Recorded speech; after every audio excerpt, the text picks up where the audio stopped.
બોલો બાળકો, કેમ છો? મજામાં ને? આપણે આગળના પિરિયડમાં શું ભણી ગયા? તો સરખા શબ્દોને જોડો, કૌંસમાં તે શબ્દ પસંદ કરી ખાલી જગ્યા પૂરો. હવે આપણે શું ભણવાનું છે? તો હસ્વ ઈ વાળા વાક્ય, અને પછી હું કેટલું અહીંયા સુધીનું રિવિઝન કરાવીશ. તો ચાલો આપણે હસ્વ ઈ વાળા વાક્યો લખીએ, કારણ કે વાક્ય તો આપણે વાંચતા શીખવા પડશે. તો તમે નોટ અને પેન્સિલ કાઢો, મારી સાથે લખજો. તો ચાલો હવે આપણે ચાલુ કરીએ.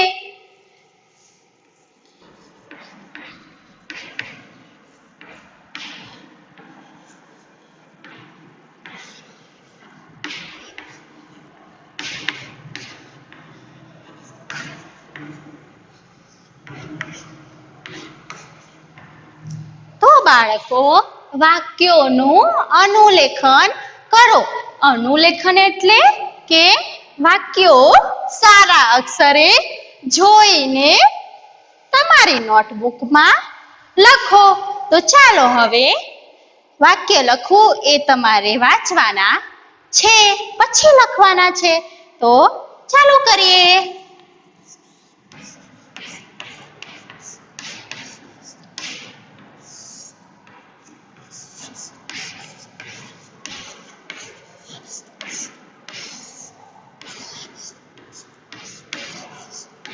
मित्तल पहिया चला, मित्तल पहिया चला.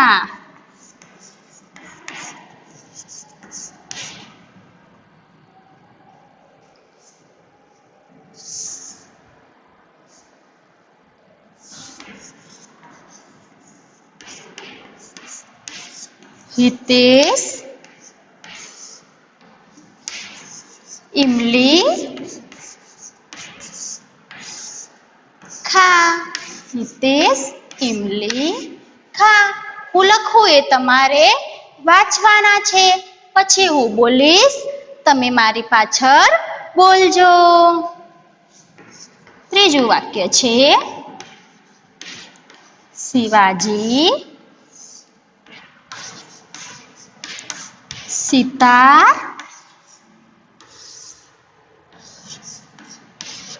बजा. शिवाजी सीता बजा. डाकिया डाक लाया. डाकिया डाक लाया. जिया गिलास भर.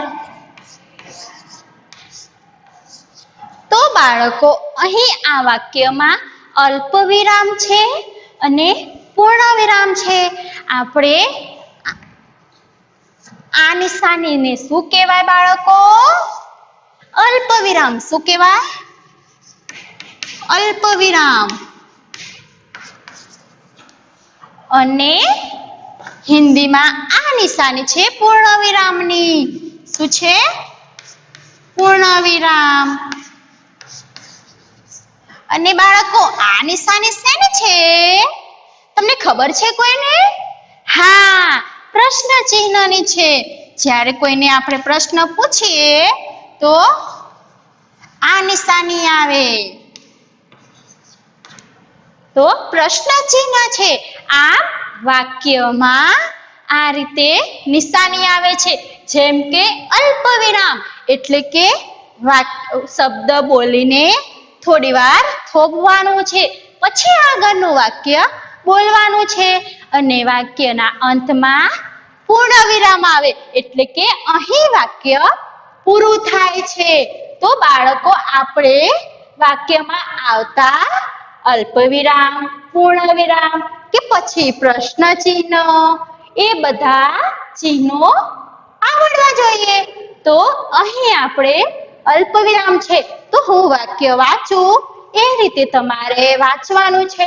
તો ચાલો મિત્તલ એટલે અલ્પ વિરામ છે તો થોડી વાર થોભવાનું છે અને પછી पहिया चला મિત્તલ पहिया चला બોલો મારી સાથે મિત્તલ पहिया चला બીજું વાક્ય છે હિતેશ ઇમલી ખા હિતેશ ઇમલી ખા તો અહીં વાક્ય પૂરું થાય છે એટલે પૂર્ણ વિરામ આપ્યું છે ગુજરાતી વાક્યમાં આ ટપકાને પૂર્ણ વિરામ કહેવાય અને હિન્દીમાં પૂર્ણ વિરામ એટલે કે ઊભી લીટી કરીએ એને પૂર્ણ વિરામ કહેવાય તો ત્રીજું વાક્ય છે શિવાજી સિતાર બજા શિવાજી સિતાર બજા પછી 4 નંબરનું વાક્ય છે ડાકિયા ડાક લાયા ડાકિયા ડાક લાયા તો અહીં કોઈ અલ્પ વિરામ નથી કેમ નથી બાળકો કેમ કે આ વાક્ય સાદું વાક્ય છે આ બધામાં આ વાક્યમાં શિવાજી સિતાર બજા તો કોઈક વ્યક્તિ શિવાજીને કહે છે શિવાજી તું સિતાર બજા એટલે કે શિવાજી તું સિતાર વગાડ એટલે આદેશ કરવામાં આવ્યો છે એટલે અહીં અલ્પ વિરામ છે આ ડાકિયા ડાક લાયા એ સાદું વાક્ય છે એટલે અહીં અલ્પ વિરામ આવશે નહીં હવે છે 5 નંબરનું તો જીયા ગિલાસ ભર અહીં જીયાને આદેશ આપવામાં આવે છે કે ગિલાસ ભર એટલે અહીં અલ્પ વિરામ છે ને બાળકો તો એવું હોય નહીં કે બધામાં અલ્પ વિરામ આવે નામની પાછળ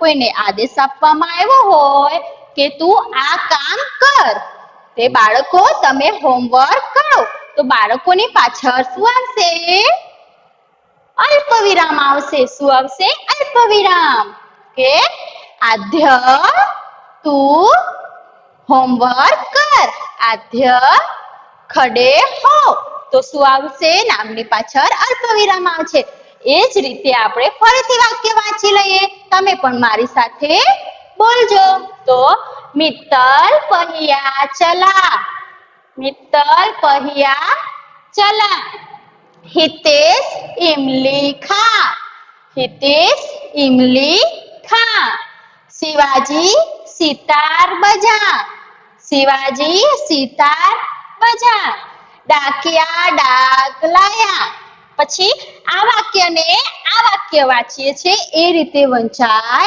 નહીં ડાકિયા ડાક લાયા એ રીતે ના વંચાય અહીંયા અલ્પ વિરામ છે નહીં તો આપણે સીધું વાંચવાનું છે કે ડાકિયા ડાક લાયા ડાકિયા ડાક લાયા જીયા ગિલાસ ભર જીયા ગિલાસ ભર તો બાળકો તમને અલ્પ વિરામ પૂર્ણ વિરામ પ્રશ્ન ચિહ્ન એ બધી નિશાની ખબર પડી ગઈ ને હવે તમને આવડશે ને બાળકો આપણે જ્યારે નોટબુકમાં વાક્ય લખીએ ત્યારે જ્યાં અલ્પ વિરામ હોય ત્યાં અલ્પ વિરામ મૂકવાનું ભૂલવાનું નથી વાક્યના અંતમાં પૂર્ણ વિરામ મૂકવાનું ભૂલવાનું નથી તો આ વાક્યો તમે તમારી નોટબુકમાં લખી દેજો ચાલો હવે આપણે શું કરશું અ આ અને ઈ સ્વર ભણી ગયા ને આપણે તો 3 સ્વરનું આપણે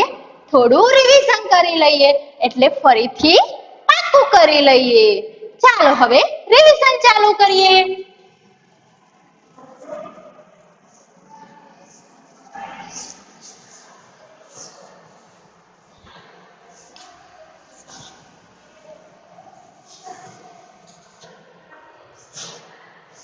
બાળકો હવે આપણે અ આ અને ઈ કેટલા સ્વર ભણ્યા આપણે 3 સ્વર ભણ્યા કેટલા 3 અ આ અને છોટી ઈ તો આપણે એનું કેટલું રિવિઝન કરીએ તો ચાલો શીખીએ તો હવે આપણે તીરની દિશામાં વાંચીને શબ્દ બનાવતા હતા ને તો ચાલો હવે તમે જોજો ચાલો લખીએ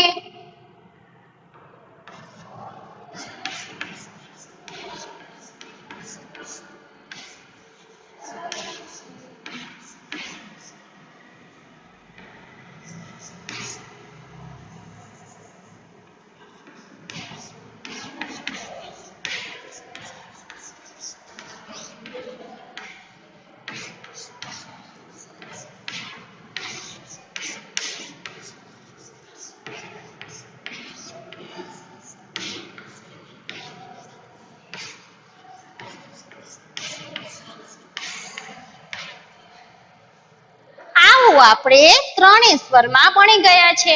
તો રિવિઝન ચાલુ કરીએ. તો અ, પછી તીર દોર્યા છે,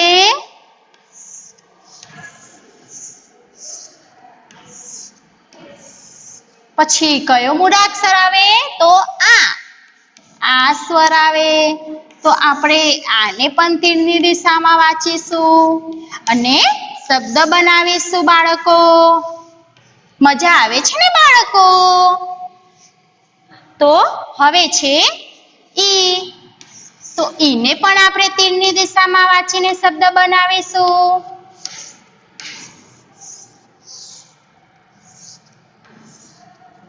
આ રીતે તમારે પણ તમારી નોટબુકમાં લખવાનું છે. તો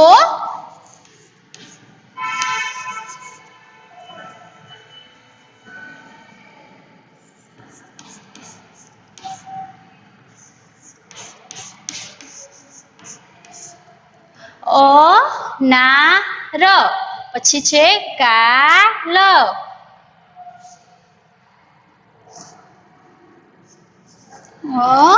અનંત, પછી છે આમ, આજ, આ રીતે તમે પણ તમારી નોટબુકમાં લખજો.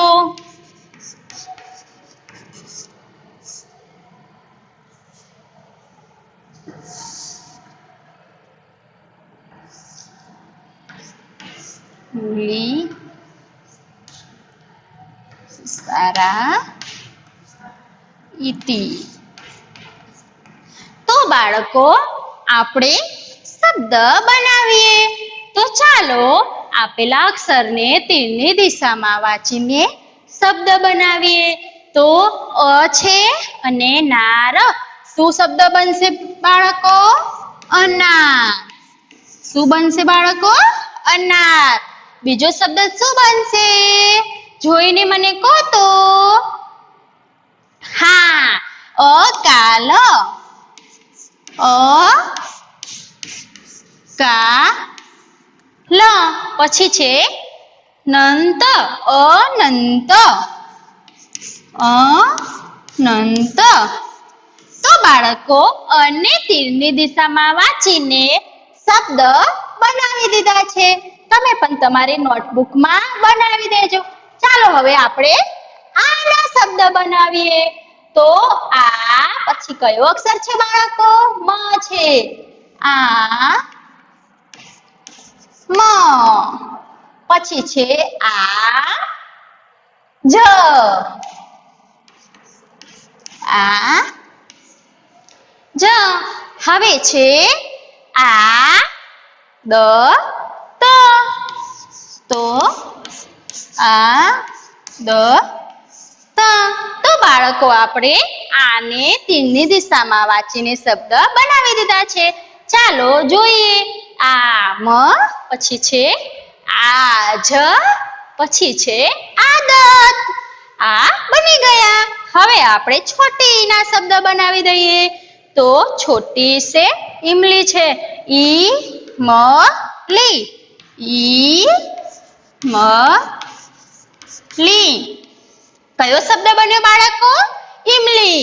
હવે છે ઈ, સારા. કયું છે? સારા. તો અહીં ઈ મૂકવાનો છે, પછી સારા. તો શું થશે બાળકો? ઈ સારા. પછી છે ઈ અને તી. ઈ, તી. તો બાળકો, આપણે આ ત્રણ સ્વરના તેની દિશામાં વાંચીને શબ્દ બનાવી દીધા અને આપણે શીખી ગયા. તો તમને હવે આવડશે ને બાળકો? હવે આપણે કેટલાક ખૂટતા અક્ષર લખીશું. તો ચાલો લખીએ.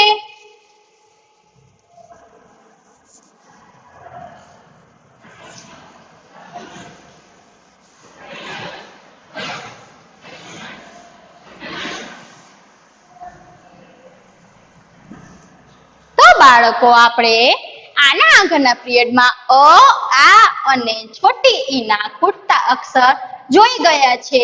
એ આપણે રિવિઝનમાં ફરીથી જોઈશું. તો ચાલો કરીએ.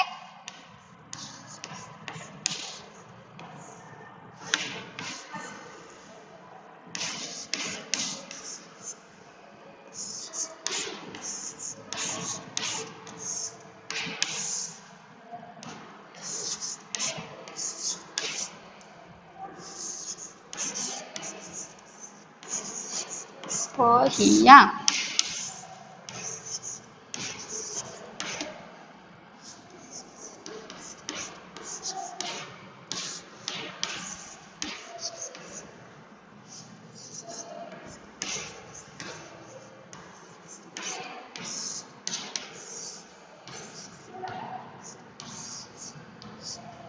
તો બાળકો અહીં મેં કેટલાક ખૂટતા અક્ષર લખ્યા છે.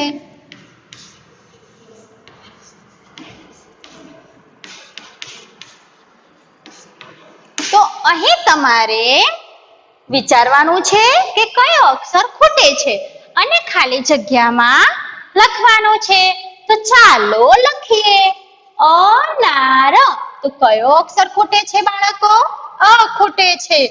તો અનાર. ચરણ. તો ર ખૂટે છે. ચરણ. પહિયા. કયો અક્ષર ખૂટે છે? હી. પહિયા. આમ. તો આ ખૂટે છે. તો આમ. ચરખા. કયો અક્ષર ખૂટે છે બાળકો? ખા ખૂટે છે. તો આપણા ખૂટતા અક્ષર થઈ ગયા. તો ફરીથી વાંચી લઈએ. અનાર. અ ખૂટે છે. ચરણમાં ર ખૂટે છે. પહિયામાં હી ખૂટે છે. આમમાં આમ ખૂટે છે. ચરખામાં ખા ખૂટે છે. તો આપણે ખૂટતા અક્ષર લખી દીધા. તો બાળકો હવે આપણે રાઈટ કરો શીખીશું.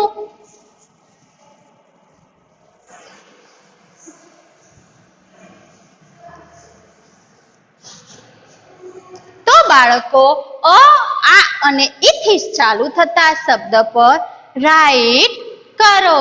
તો આપણે કઈ રીતે લખીશું? તો અ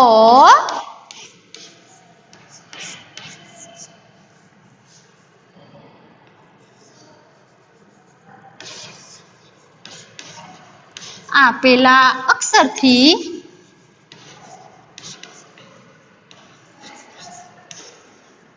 શરૂ થતા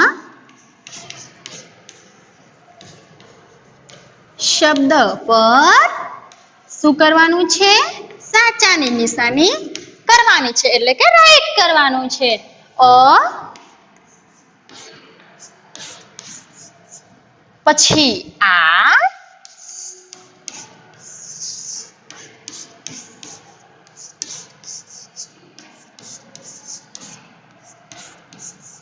અને છોટી ઈ. આપણે આ ત્રણ સ્વર શીખી ગયા એટલે આનું રિવિઝન કરી દઈએ.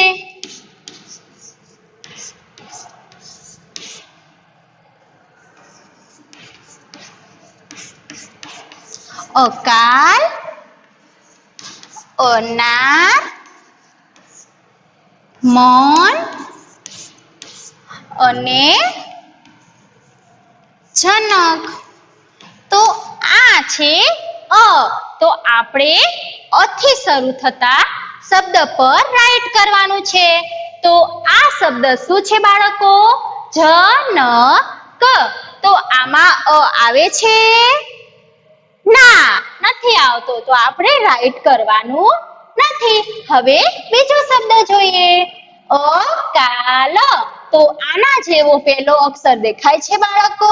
હા, તો આપણે રાઈટ કરવાનું છે. પછી આ અનાર. તો અ દેખાય છે બાળકો? હા, આ છે અ. તો આપણે રાઈટ કરવાનું છે. પછી છે મ ન. તો અહીં અ થી ચાલુ થતો નથી. તો તો આપણે અહીં રાઈટ કરશું નહીં. હવે આથી ચાલુ થતા શબ્દ પર રાઈટ કરશું.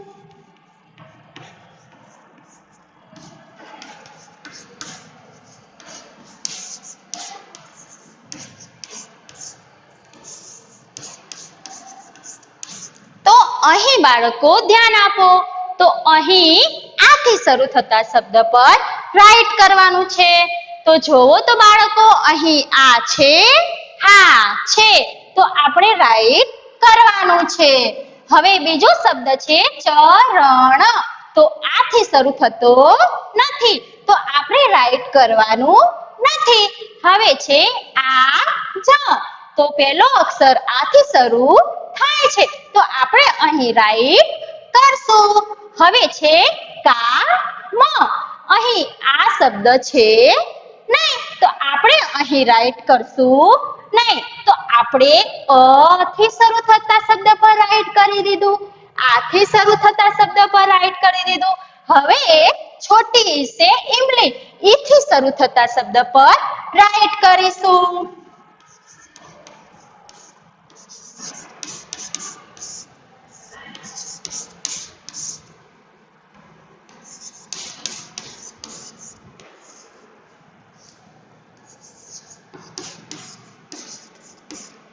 બાળકો અહીં ધ્યાન આપો.